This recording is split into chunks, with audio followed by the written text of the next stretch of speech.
Good morning, students. Today we are going to start with lesson number 2 of civics, secularism, part number 1. So, students, this term I'd already told you and discussed in the previous chapter of civics, that is constitution.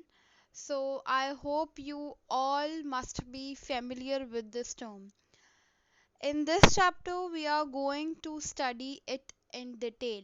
So, just let's have a quick recap of what is actually the secularism.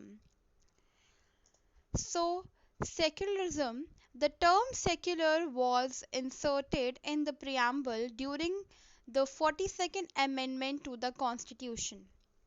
As I told you that our constitution is flexible as well as rigid. हमारा constitution में हम चाहें तो कुछ changes कर सकते हैं. हमारे फ्लेक्सिबल होने का मतलब है कि इन फ्यूचर अगर कोई नीड लगती है कॉन्स्टिट्यूशन में चेंज करने की तो वो चेंजेस हम लोग ला सकते हैं. कुछ ऐसी भी चीज़ें हैं जिनमें हमें चेंजेस करना अलाउड नहीं है. That is why constitution is both flexible and rigid. अब यहाँ पे एक वर्ड आया है अमेंडमेंट. अमेंडमेंट के बारे में भी मैंने आपको प्रीवियस लेसन में बताया था, लेसन नंबर 1 में. Amendment means the changes that we do in the constitution. जो चेंजेस होते हैं उन्हें हम अमेंडमेंट कहते हैं. तो 42nd अमेंडमेंट जब कॉन्स्टिट्यूशन में ऐड हुआ था तो उसके अंदर सेक्युलर वर्ड जो था वो इंसर्ट किया गया था. India does not have any official religion. India का कोई एक ऑफिशियल या कोई पर्टिकुलर रिलीजन नहीं है. इंडिया के अंदर बहुत सारे लोग रहते हैं. As we all know that India has diversity, is a diversified country. So इसके अंदर बहुत सारे लोग हैं जिनके अलग अलग रिलीजन्स हैं, उनको वो फॉलो करते हैं. And every one is equal. हर किसी के रिलीजन जो है वो इक्वल है. Secularism is the pivot of all our democratic country. Pivot is the central of our democratic country. Is a very important aspect of a democratic country. If we are in a democratic country, if a country is having democracy, then it is very important to have secularism in that country. Now we'll study what is actually the secularism. It refers to the belief that religion should not be involved in the organization of a society. A secular state is the one in which the state does not officially promote any particular religion. Secularism एक वो belief है कि हर एक religion equal है. कोई भी religion जो है वो the religion should not be involve in the organisation of the society. एक सोसाइटी के ऑर्गेनाइजेशन में उसको फॉर्म करने के लिए कोई भी एक पर्टिकुलर रिलीजन इन्वॉल्व नहीं होता है. It means that all the religions are equal. सबके अपने अपने कुछ राइट्स हैं, अपने अपनी कुछ थिंकिंग है, अपने आइडियाज़ हैं, और उन सबको एक दूसरे को क्या करना चाहिए, उसका रिस्पेक्ट करना चाहिए. तो सोसाइटी के अंदर कोई एक रिलीजन जो है सोसाइटी नहीं बनाती है. There are different religions which form और which organizes a society. A secular state, एक सेक्युलर स्टेट वो होती है जिसमें किसी भी एक रिलीजन को प्रमोट नहीं किया जाता है. So India is a secular country. India एक सेक्युलर कंट्री है जहाँ पे सारे रिलीजन्स को इक्वली ट्रीट करते हैं. इंडिया ना ही फेवर करता है ना ही डिस्क्रिमिनेट करता है on the basis of religion. यही सेक्युलरिज्म का मीनिंग है. Now the government cannot formulate if we are having the secularism in our constitution. अगर हमारे constitution में ये secularism है तो जो गवर्नमेंट है वो कोई भी पॉलिसी फ्रेम नहीं कर सकती है जो कि डिस्क्रिमिनेट कराए अलग अलग रिलीजन्स में. कोई भी ऐसी पॉलिसी जो किसी एक रिलीजन को फेवर कर रही है या दूसरे रिलीजन को डिस्क्रिमिनेट कर रही है, ऐसी कोई भी पॉलिसी जो है वो गवर्नमेंट फ्रेम नहीं कर सकती है. In the previous chapter we have studied about the fundamental right. previous chapter में हमने fundamental rights के बारे में पढ़ा था, और यही फंडामेंटल राइट्स जो हैं वो हमें इस तरीके के डिस्क्रिमिनेशन से प्रोटेक्ट करते हैं. हमने फंडामेंटल राइट्स में पढ़ा था कि हर एक सिटीजन को कुछ राइट दिया जाता है ताकि उसको कोई प्रॉब्लम ना आए, कोई इस तरीके के डिस्क्रिमिनेशन उसको फेस ना करना पड़े।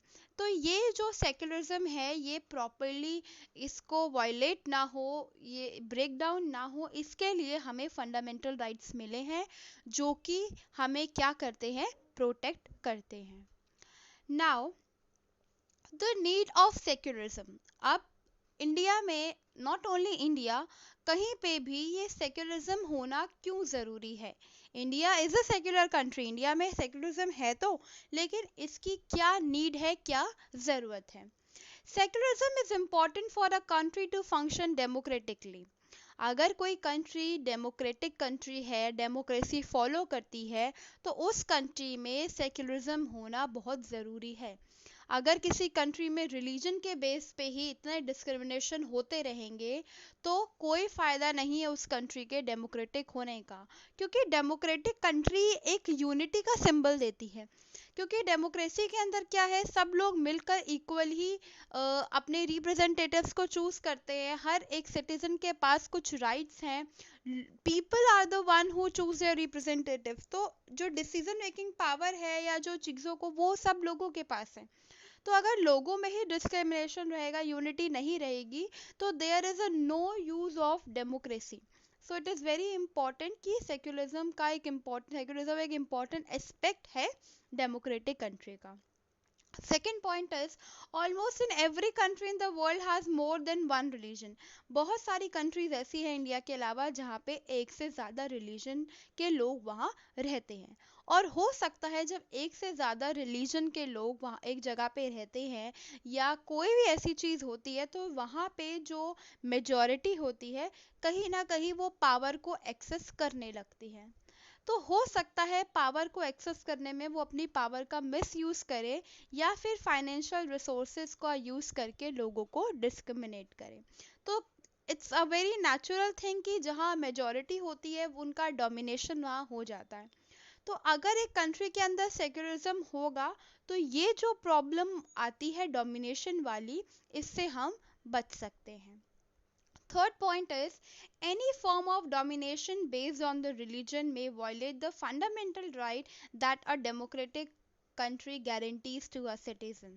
अगर इस तरीके का कोई डिस्क्रिमिनेशन रिलीजन के बेस पर फेस करने को मिलता है तो जो फंडामेंटल राइट्स जो हमारे डेमोक्रेटिक कंट्री में दिए गए हैं वो वायलेट होंगे और वो फॉलो नहीं होंगे।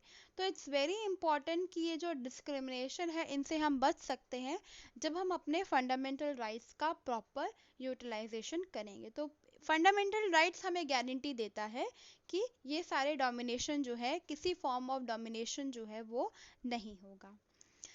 Fourth point is it is essential for a democratic country to be a secular because it has to protect the freedom of an individual. Secular country का मतलब केवल यही नहीं है कि एवरीवन इज इक्वल और एवरी रिलीजन इज इक्वल। केवल secular country यही नहीं बताती है, बल्कि सेक्युलर कंट्री हमें ये राइट भी देती है हर एक इंडिविजुअल को to exit from one religion and adapt another religion. कोई भी अगर चाहता है अपने रिलीजन को छोड़ना, so he can leave it at any moment and can convert into any other religion. ये एक इंडिविजुअल का राइट है।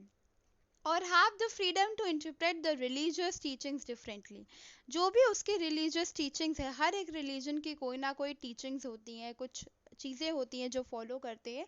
सो हर एक इंडिविजुअल का ये राइट है कि वो अपने तरीके से उसको इंटरप्रेट कर सकता है, अपने तरीके से उसको समझ सकता है। It's all depend upon an individual. तो हम कोई भी रिलीजन को चूज कर सकते हैं, अपने प्रेजेंट रिलीजन को छोड़ सकते हैं और किसी और रिलीजन में कन्वर्ट हो सकते हैं। ये फ्लेक्सिबिलिटी, ये फ्रीडम भी हमें सेक्युलरिज्म से मिलती है। तो अगर ये सेक्युलरिज्म जो टर्म है, अगर ये हमारे कंट्री में होता है, ये चीज़ें होती हैं, तो हमें ये फ्रीडम भी मिल सकती है। तो it is an another need of secularism. Now Indian secularism. अब हम बात करते हैं इंडिया के सेक्युलरिज्म की। Although the term secular was inserted in the preamble in 1976, yet India has always been a secular. हालांकि 1976 में जाकर ये सेक्युलरिज्म वर्ड हमारे कॉन्स्टिट्यूशन में ऐड हुआ था, लेकिन फिर भी इंडिया हमेशा से ही सेक्युलर कंट्री रही थी। Unity and fraternity of India can only be build on the secular basis. अब क्या होता है, एक कंट्री की जो यूनिटी है, अगर कंट्री के लोग जो हैं वो इक्वल रहेंगे, इक्वालिटी रहेगी उनके बीच में, so it will be very helpful for the secular basis. अगर लोग एक दूसरे को के इक्वल है, यूनिटी है उनके बीच में, तो इस तरीके की जो डिफरेंसेस हैं, ये सारी जो चीज़ें हैं वो नहीं आएगी। यहाँ पे एक टर्म है fraternity. Fraternity is a group of people को कहते हैं, और शेयरिंग अ कॉमन प्रोफेशन, जिनका कॉमन प्रोफेशन होता है या कॉमन इंटरेस्ट होता है। तो यूनिटी ऑफ फ्रेटर्निटी जो है इंडिया में, वो सेक्युलरिज्म को बढ़ाती है, उसको एनकरेज करती है। Now, according to the constitution, only a secular country achieves its objective by following these elements. हमारे कॉन्स्टिट्यूशन के अकॉर्डिंग केवल सेक्युलर कंट्री ही अपने ऑब्जेक्टिव्स को अचीव कर सकती है, तब अचीव कर सकती है जब वो इन तीन एलिमेंट्स को फॉलो करती है। So these are the elements on the basis of which, अगर ये तीनों एलिमेंट सेक्युलर कंट्री फॉलो कर रही है, तो दैट मीन्स वो अपने ऑब्जेक्टिव्स को प्रॉपरली अचीव कर रही है। अब वो क्या है? Number one religious community does not dominate other religious group in a country. पहली चीज सेक्युलर कंट्री में क्या होनी चाहिए कि कोई एक रिलीजियस कम्युनिटी जो कोई एक रिलीजन को फॉलो करती है, वो किसी दूसरे रिलीजन की कम्युनिटी के ग्रुप को डोमिनेट नहीं करना चाहिए, पहला एलिमेंट। दूसरा, जो एक पर्टिकुलर रिलीजियस ग्रुप है, कोई एक पर्टिकुलर रिलीजियस कम्युनिटी है, उसके अंदर भी डिस्क्रिमिनेशन नहीं होना चाहिए कि कोई एक रिलीजन को फॉलो करने वाली कम्युनिटी है और उनके बीच में ही, उनके मेंबर्स के बीच में उसी कम्युनिटी में डिस्क्रिमिनेशन हो रहा है, ये चीज़ भी नहीं होनी चाहिए। सेकुलरिज्म का मतलब ये नहीं है कि आप दो रिलीजन्स के बीच में डिस्क्रिमिनेशन नहीं करोगे। It is also in the religion itself, कि रिलीजन के अंदर भी डिस्क्रिमिनेशन नहीं होना चाहिए कि हमारे रिलीजन में ये लिखा है, तुम इस चीज़ को मान रहे हो, हम नहीं मान रहे हैं। It all depends upon the individual. Third point is, the state does not enforce any particular religion, nor does it take away the religious freedom of an individual. कोई भी कंट्री के अंदर, कोई भी स्टेट जो है वो किसी पर्टिकुलर रिलीजन को एनफोर्स नहीं करती है, उनको एनकरेज नहीं करती है, not does it take away any religious freedom, और ना ही वो किसी इंडिविजुअल से उसकी रिलीजियस फ्रीडम को लेती है। So it all depend upon the person, whether he wants to follow that religion, whether he wants to exit from that religion, whether he wants to adopt some other religion. It all depends upon the individual. ये उसकी अपनी freedom है, अपना right है उसका। So that is what secularism give it to us. ये secularism ने हमें चीज़ें दी हैं।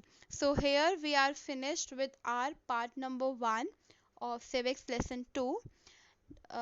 We will continue with part number 2 in the next video. Thank you so much.